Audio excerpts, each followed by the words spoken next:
Apa yang akan terjadi kalau tarif dikenakan? Apa yang akan berlaku? WTO dah buat anggaran atau analisis. Kalau tarif dikenakan, apa yang akan berlaku adalah perdagangan untuk Amerika akan merudum. Kenapa? Disebabkan kalau barang-barang lebih mahal di Amerika, aktiviti perdagangan di Amerika akan slow down. Dan apabila aktiviti perdagangan untuk Amerika akan slow down, ini menandakan resesi. That's why ramai orang dah menggunakan perkataan resesi. Kalau this trade war were to continue, pembeli akan dikenakan dengan inflasi yang agak tinggi. Dan apabila mereka dikenakan dengan inflasi yang agak tinggi, mereka akan stop beli. Dan apabila mereka stop beli, apa yang akan berlaku adalah ekonomi untuk US akan merudum. So kalau ekonomi di US merudum, apa yang akan berlaku adalah kemampuan untuk berbelanja bagi pengguna-pengguna di Amerika Syarikat juga akan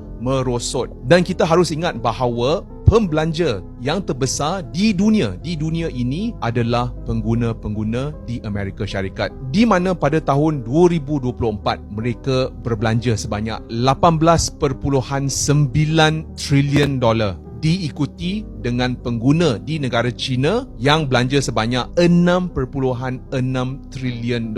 Dan sejujurnya, kalau pengguna-pengguna stop belanja, apa yang akan berlaku adalah ekonomi akan merudum dan kemungkinan besar ada syarikat-syarikat yang terpaksa tutup. Dan sejujurnya, kalau boleh, tolong simpan sedikit duit untuk kecemasan. Dan jika kamu nak belajar sedikit bagaimana untuk menguruskan wang, saya dah tulis buku yang akan menunjukkan the step by step bagaimana untuk menguruskan wang. Di sini saya dah tulis bagaimana nak buat budgeting. So kalau kamu berminat untuk belajar sedikit bagaimana untuk menguruskan wang, boleh dapatkan buku ini di yellow bag kat bawah.